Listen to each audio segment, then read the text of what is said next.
Students, आज के इस वीडियो में हम बात करेंगे आधार रेखा मूल्यांकन भाग 2, जो हमारी प्रवाह गणित कार्य पुस्तिका है कक्षा 6 और 7 की सत्र 2024-25 की। तो चलिए शुरू करते हैं आधार रेखा मूल्यांकन भाग 2 से, जहां हमें सबसे पहले कहा गया है ज्ञान की समझ पर आधारित प्रश्न दिया है। जहां हमें ज्ञान पर आधारित प्रश्न दिया है, रिक्त स्थान की पूर्ति कीजिए। जहां हमें सबसे पहले दिया है 879 अर्थात 879 और 885 तक जाना है। तो हमें यहाँ पर पूरी गिनती लिखनी होगी। 889 के बाद 880, 881,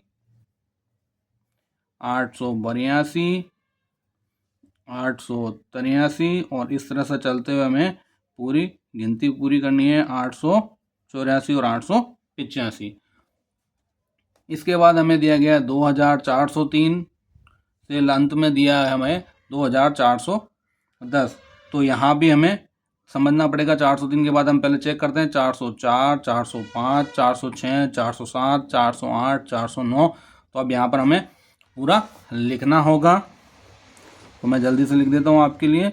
2404, 2405, 2406, 2407, 2408, 2409। अब इसका तीसरा प्रश्न, जिसमें हमसे संख्या रेखा दी है और हमें एक बॉक्स दिया है जिसमें क्या आएगा वो हमें यहाँ पर लिखना है। तो सबसे पहले हम भाग गिन लेते हैं। 1, 2, 3, 4। अब यहाँ हमारे पास 4 हिस्से किए गए हैं और कुल पद है हमारे पास 4, और उसमें से 1, 2 और ये तीसरा पद है। तो ये हो जाएगा हमारा 3/4। मैं अलग से लिख देता हूँ यहाँ पर 3/4। ठीक है, चलते हैं अगले प्रश्न पर। जहां हमसे प्रश्न 2 में कहा गया है कि सबसे बड़ी संख्या पर गोला लगाइए। 563, 365, 563 और 635। तो 500, 300, 500 और 600, तो 600 वाला सबसे बड़ा हो गया। फिर इसी का बी है हमारे पास 300, 900, 300, 800। तो 900 वाला सबसे बड़ा, तो 983 हमारी सबसे बड़ी संख्या हो जाएगी। इसके बाद इसका आरोही क्रम। देखिए, आरोही क्रम का मतलब है कि छोटे से बड़े के रूप में लिखना। छोटे से बड़े के रूप में हम किस तरह से लिखेंगे, तो यहां पर हम देख सकते हैं कि सबसे छोटी संख्या हमारे पास कौन सी है, 324। तो मैं इस पर नंबर 1 लगा देता हूं। उसके बाद हमारे पास अगली बड़ी संख्या है 374, नंबर 2। उसके बाद जो बड़ी संख्या है वो है 500 वाली लाइन में, तो 589, number 3।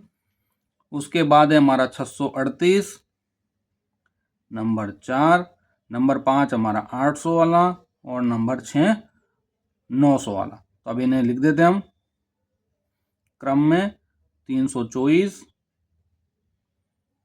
374, number 2, number 3, 589, number 4, 638, number 5, 846 और नंबर 6 946। इसी का हमारे पास बी क्वेश्चन, जिसमें हमें दिया गया है 1, 2, 3, 4, 5, 6 अंक। इन्हें भी हमें आरोही क्रम में जमाना है। तो सबसे पहले हमारा 2000 और ये 2000। तो यहाँ हम देखते हैं कि 2400 और 2800, तो नंबर 1 पे ये नंबर 2 ये रहा। उसके बाद हम देखते हैं फिर 4000, 5000, 8000, 4000। यहाँ 4600 और 4300। तो ये नंबर 3 पर हुआ और ये नंबर 4 हो गया। अब ये 5000 और 8000, तो पहले 5000 आएगा, उसके बाद 8000 वाला अंक आएगा। तो अब इन्हें हम जमा देते हैं। 2463, 2856, फिर 4326, 4623, 5632 और 8423। इसके बाद जो हमें अगले प्रश्न में कहा गया है इसके अंदर कि ये जो मैं 3 संख्याएं दी है इनमें लेस देन, ग्रेटर देन और इक्वल्स टू के जो साइन है वो हमें लगाने हैं।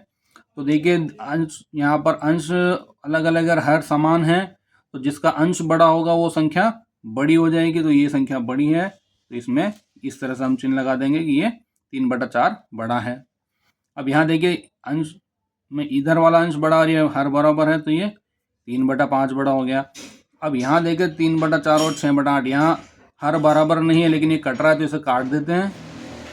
2 तिया 6 और 2 चौक 8। अब 3/4 और 3/4 हमें बिल्कुल बराबर प्रतीत हो रहा है तो हम यहाँ पर बराबर का निशान लगा देंगे। चलते हैं प्रश्न संख्या 3 पर, जहां हमसे कहा गया है कि निम्नलिखित संख्याओं को अंकों और शब्दों में लिखिए। तो सबसे पहले हमारा यहाँ पर आ गया प्रश्न संख्या 3 में 424। तो हमें 424 को क्या करना है, अंकों में लिखना है। तो ये 424। उसके बाद हमें शब्दों में यहाँ लिखना है क्योंकि अंकों में हमें दिया गया है 8056। तो हम यहाँ लिख देते हैं 8056। तो ये हमारा एक सवाल हो गया। अब हमें कहा है कि दी गई संख्याओं में 5 का स्थानीय मान लिखिए। तो 5 इकाई के अंक पर है, 5 के आगे कोई संख्या नहीं है तो हम 5 ऐसा कैसा लिख देंगे। उसके बाद यहाँ पर 5 के बाद 3 अंक है तो हम 5 लिख करके आगे 3 शून्य लगा देंगे। तो ये 5000 हमारा स्थानीय मान हो जाएगा। देखिए यहाँ पर हमसे कहा गया है कि 2/5 को संख्या रेखा पर दर्शाइए। तो हम यहाँ 0 से शुरू करते हैं और यहाँ पर 1 ले लेते हैं। तो 1 2 3 4 और 5।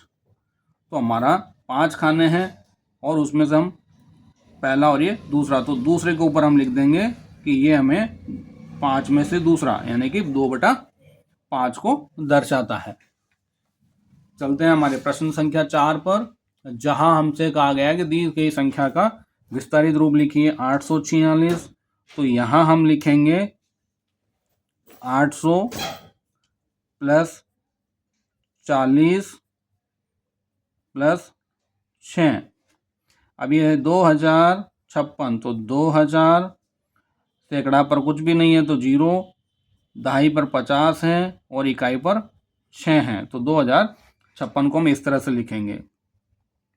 अगला प्रश्न हमें दिया गया है अंकों की पुनरावृत्ति किए बिना यानी कि बिना रिपीटिशन किए हमें यहाँ पर क्या करना है, सबसे बड़ी और सबसे छोटी संख्या बनानी है। तो सबसे छोटी में हम सबसे छोटा अंक पहले लिखेंगे लेकिन 0 को सबसे पहले नहीं लिख सकते। तो 0 से ठीक बड़े को उससे पहले लिख देते हैं। उसके बाद हम यहाँ पर उससे बड़ी संख्या और उसके बाद उससे बड़ी संख्या। तो ये 5069 हमारा सबसे छोटी संख्या हो गई।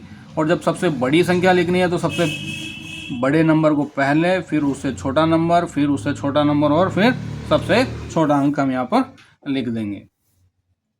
अब यहाँ पर देखें अगले प्रश्न में, जहाँ हमें दिया गया है कि चित्रों के छायांकित भाग को देखकर भिन्न के रूप में लिखिए। तो यहाँ पर 1 2 3 और 4 भाग हैं जिसमें से एक भाग छायांकित है। तो 4 में से 1 जिसे हम लिखेंगे 1/4। इसी तरह से जो हमारा अगला प्रश्न है यहाँ देखते हैं 1 2 3 4 5 6 7 और 8। 8 भाग हैं जिसमें से 4 हमारे यहाँ पर क्या है, छायांकित हैं। तो 8 में से 4 तो 4/8 हम यहाँ पर लिखेंगे। फिर हमसे प्रश्न संख्या 5 में कहा गया है कि आप इन्हें हल कीजिए संक्रियाओं की समझ में। तो संक्रियाओं की समझ में हम किस प्रकार करेंगे, 9 और 7 16 है, 16 का 6 और हासिल का 1 होगा यहाँ पर। उसके बाद 1 और 8 9 और 9 और 4 13 का 3 हासिल 1, 3 और 1 4 और 6 और 4 10, 1036 यहाँ पर ये हमारा हल होगा।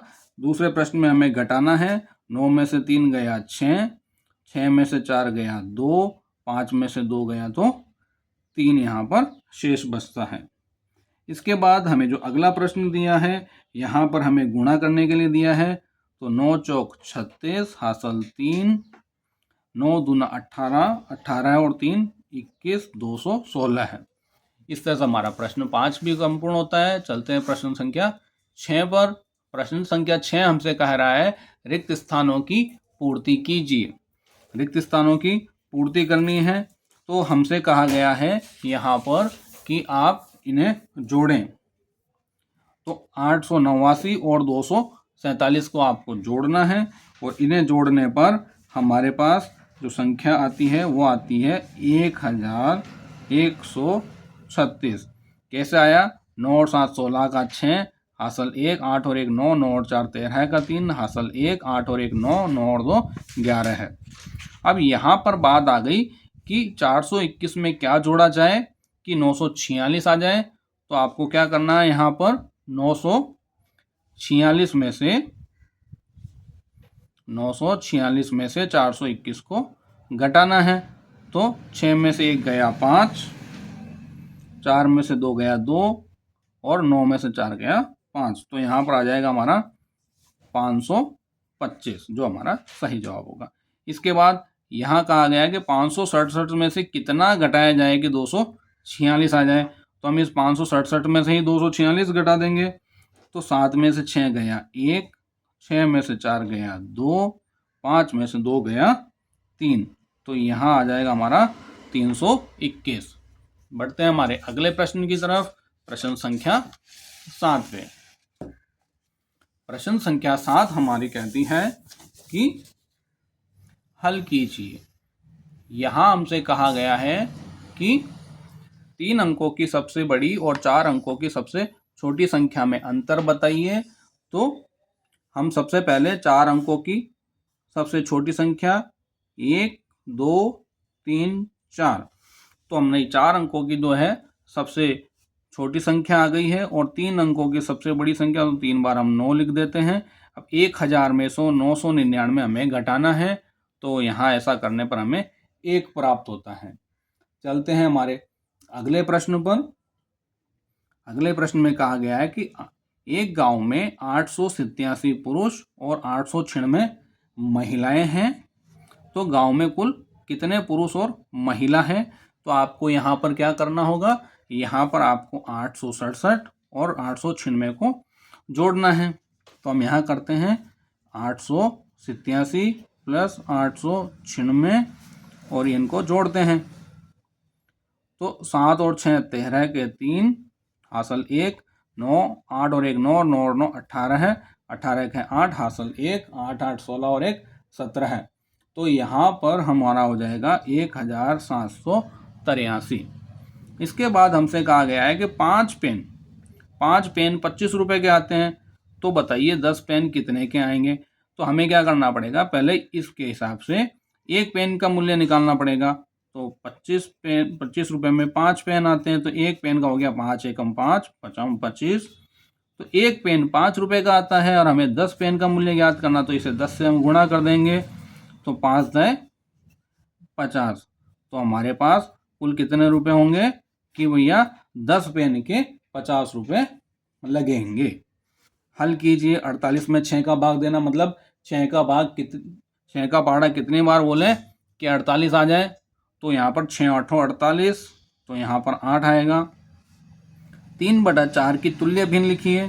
तो तुल्य भिन्न में हम दोनों को 2 से गुणा कर देते हैं ऊपर और नीचे। तो 3 दूना 6, 4 दूना 8। इस तरह से हम चाहे जितनी इसकी तुल्य भिन्न लिख सकते हैं। 5 के गुणज लिखिए। अब हमें 5 के गुणज का मतलब 5 को गुणा करके हमें लिखना है। जैसे 5 को 2 से गुणा किया 10, 5 को 3 से गुणा किया 15, 5 को 4 से गुणा किया 20, और इस तरह से हम गुणज लिख देते हैं। अब यहाँ पर प्रश्न संख्या 9 में हमसे कहा गया है कि चांदे की सहायता से निम्नांकित कोणों की माप कर उनकी डिग्री में इनको लिखना है। तो यहाँ पर हम चांदे की सहायता से इन्हें नापते हैं। तो ये आता है 60 डिग्री का। आप चांदे की सहायता से नाप के देखिएगा और नीचे वाले अंक को पढ़ना है। ये हमारा आता है 90 डिग्री और ये आता है चांदे से नापने पर 115 डिग्री। ये इसलिए मैं नाप के नहीं दिखा रहा हूँ ताकि आप स्वयं नाप के देखें, और 115 यहाँ पर आना चाहिए। चले हम प्रश्न संख्या 10 पर। जहां हमसे कहा गया है कि चांदे की सहायता से कोण बनाइए, तो यहाँ पर हमसे कहा गया है कि 60 डिग्री का कोण बनाना है। तो 60 डिग्री का बिल्कुल इसी प्रकार का हम यहाँ पर कोण बना देंगे। और 75 डिग्री का, तो 75 डिग्री का कोण हम चांदी की सहायता से बना देंगे। और यहाँ लिखेंगे 75 डिग्री, यहाँ हम अंदर लिखेंगे 60 डिग्री। 120 डिग्री का बनाना है तो 120 डिग्री का 90 से बड़ा होगा। और ये हमने यहाँ पर 120 डिग्री का कोण चांदी की सहायता से बनाना है। इसके बाद हमारा प्रश्न संख्या 11, बहुत ही सरल सवाल दिए हैं हमें कि वर्ग में भुजाओं की संख्या कितनी होती है। तो वर्ग में भुजाओं की संख्या कितनी होती है? 4 होती है। उसके बाद 500 रुपये की नोट की आकृति में, 500 रुपये की जो नोट है आप सभी ने देखी है। 500 रुपये की जो नोट होती है उसमें भुजाएं कितनी होती है? भुजाएं 4 होती हैं। और कोने कितने होते हैं? तो कोने भी यहाँ पर कितने होंगे? 4 होंगे। इसके बाद हम चलते हैं यहाँ पर पृष्ठ कितने होते हैं? तो पृष्ठ होते हैं हमारे पास 8। पृष्ठ कितने होंगे? 6 और कोने होंगे 8। सत्य और असत्य कथनों को छांटिए। प्रश्न संख्या 12 जो है हमारी, वहाँ पर हमने देखा कि वह कोण जो दो समकोण के बराबर होता है उसे सरल कोण कहते हैं। जी बिल्कुल सत्य जवाब। 180 डिग्री का कोण हमारा सरल कोण कहलाता है। समकोण की माप 90 डिग्री से अधिक होती है? नहीं, 90 डिग्री का होता समकोण कोण, तो ये असत्य होगा। अधिक कोण एक समकोण के बराबर होता है? अधिक कोण एक समकोण के बराबर नहीं होता है, असत्य है, क्योंकि ये तो अधिक कोण 90 डिग्री से समकोण से अधिक का होता है। रिक्त स्थानों की पूर्ति कीजिए। रिक्त स्थान की पूर्ति के अंदर हमसे कहा गया है कि 5 किलोग्राम जो है वो उसमें कितने ग्राम होते हैं? तो 5 किलोग्राम में 5000 ग्राम होते हैं। 5 किलोग्राम में 5000 ग्राम होते हैं। इसके बाद हमारा अगला प्रश्न हम देखते हैं कि 6250 ग्राम को किलोग्राम में बदलना है। तो हम 1000 का भाग देते हैं और 1000 में 3 शून्य है, तो यहाँ 3 के बाद हम दशमलव लगा देंगे। तो यहाँ पर ये 6 किलो हो गया और ग्राम में रह गया 250। इसी के साथ हमसे कहा गया है कि 2 सही 3/4 किलोग्राम को ग्राम में बदलिए। तो सबसे पहले हम इसे साधारण भिन्न में बदल दें। जो 4 दूना 8, 8 3 11, 11/4। अब इसे हमें क्या करना है? इसे हमें ग्राम में बदलना है। तो 1000 से हम यहाँ पर इसे गुणा कर देते हैं। तो 4 से भाग देने पर ये आता हमारे पास 250। और 250 को हम 11 से गुणा करेंगे तो ये होगा हमारा 2750 ग्राम। ठीक है, तो चलते हैं हमारे अगले प्रश्न संख्या 14 पर। वीडियो को लंबी नहीं करके हम फटाफट क्वेश्चंस को कंप्लीट करते हैं।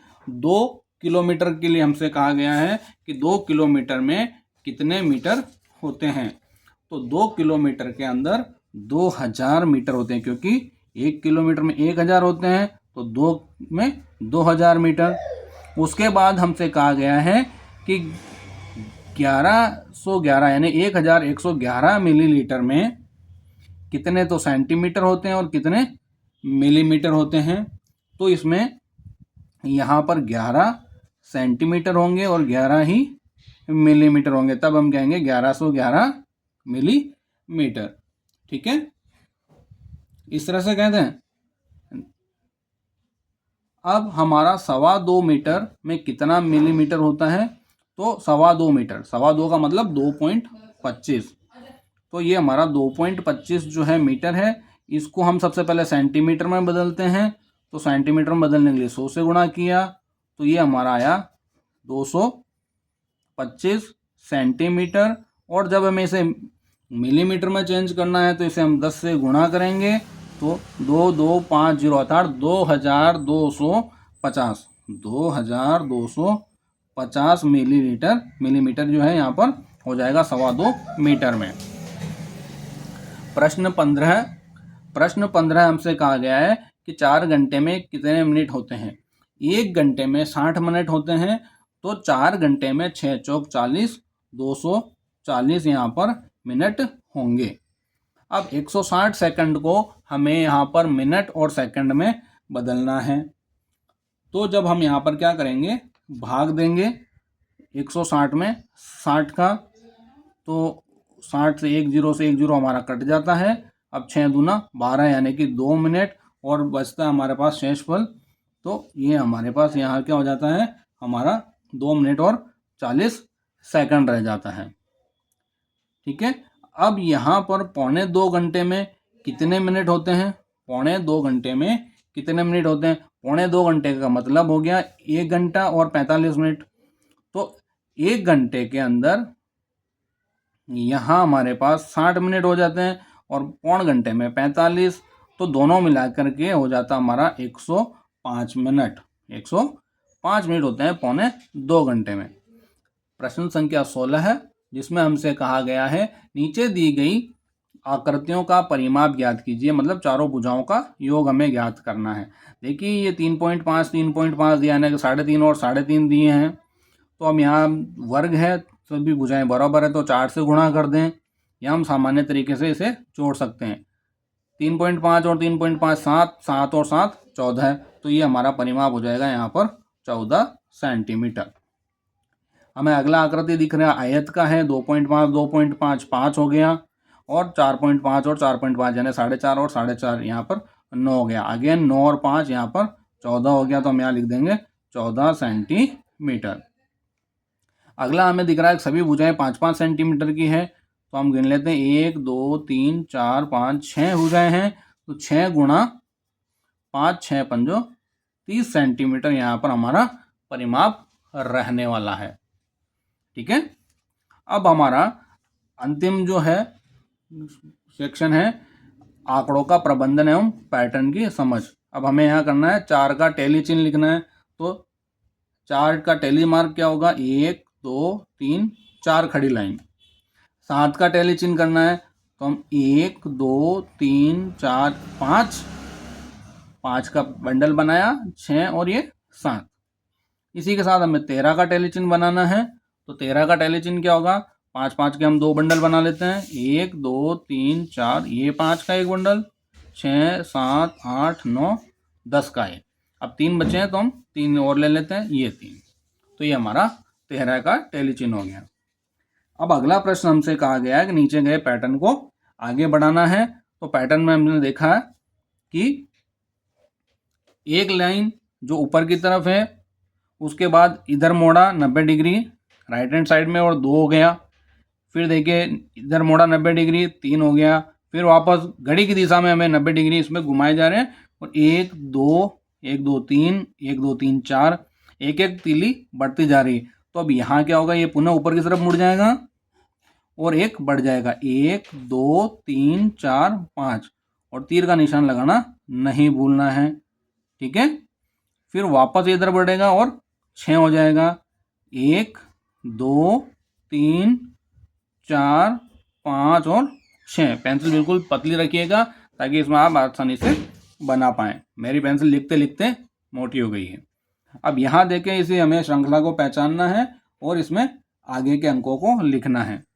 18 और 23, देखिए यहाँ पर 18 में 5 जोड़ने पर 23 आता है, 23 में 5 जोड़ा तो 28, 28 में 5 जोड़ा तो 33। तो हमने देखा कि 5 इसमें जुड़ते जा रहे हैं, तो 33 में 5 जोड़ेंगे तो हमारे पास आएगा 38। अब 38 में फिर 5 जोड़ेंगे तो आ जाएगा 38 और 5 43।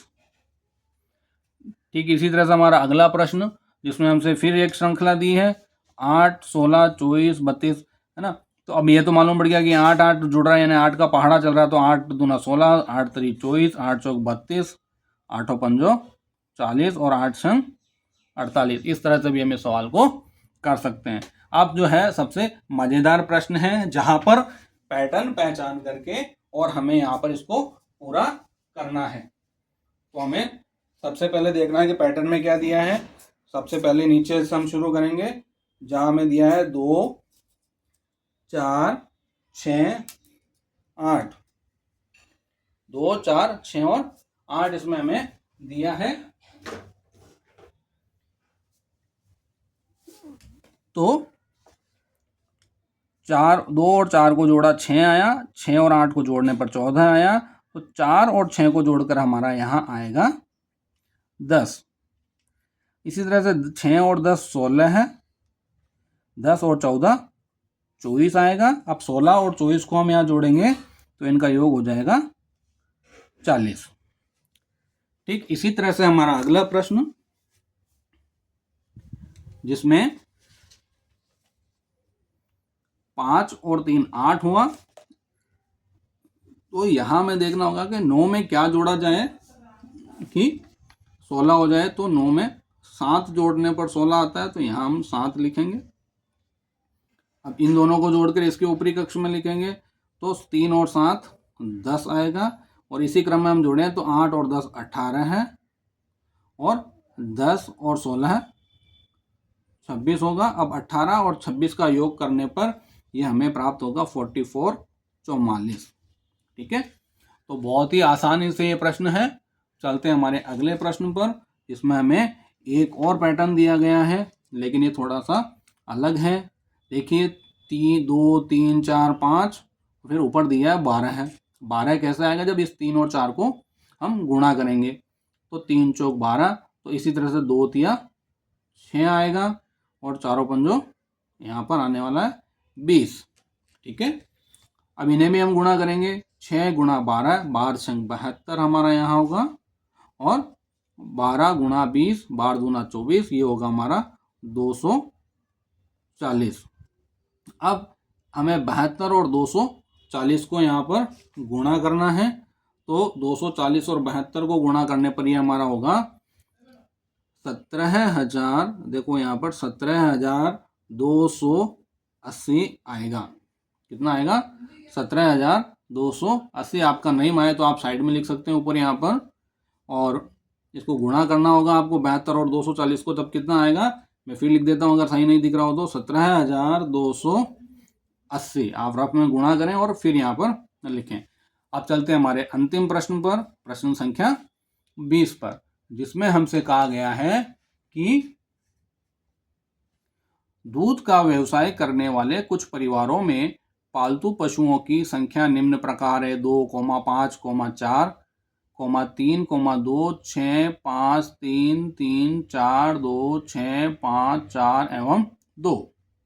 अब क्या करना है? इन आंकड़ों को दी गई सारणी में प्रदर्शित कीजिए। ये हमें सारणी दी गई है, तो हमें यहाँ पर क्या करना है? एक तो टेली मार्क लगाना है, एक परिवार की संख्या लिखनी है। अब कहा है पशुओं की संख्या 2, तो देखिए 2 कितनी बार आ रहा है? 1 2 3 और 4। 2 कितनी बार आ रहा है? 4 बार। तो हम यहाँ 4 टेली मार्क लगाएंगे, 1 2 3 4, और यहां में से गिनती में लिख देंगे। 3 वाला 3 कितना आ रहा है? 1 2 और ये 3, 3 बार 3 आ रहा है, तो 1 2 और ये 3, और यहाँ हम अंकों में लिख देते हैं इस संख्या को। उसके बाद 4 के लिए पूछा है, तो 1 बार 2 बार 3 बार, 1 2 3, फिर हम यहाँ लिख देंगे। यहाँ पर ध्यान से गिनिएगा, कहीं एक भी गलती हो गई तो पूरा सवाल गलत हो जाता है। 1 2 3, 5 कितनी बार आया है? 1 2 3 बार। ऐसा नहीं कि 3 आ रहा है, 3 आया तो आप बार बार बिना गिने 3 लिख दें, सबको एक अलग अलग गिनना है। 6 कितनी बार आया? देखो 1 बार 2 बार, तो 6 कितनी बार आया? 2 बार, तो 2 हम मिलान चिन्ह लगा देते हैं, तो ये 2 बार हो गया ना अलग से। अब हमसे कहा गया 2 पशु रखने वाले परिवारों की संख्या कितनी है? तो 2 पशु रखने वाले परिवार कितने हैं यहाँ पर? 4, तो हमारा यहाँ उत्तर हो जाएगा 4।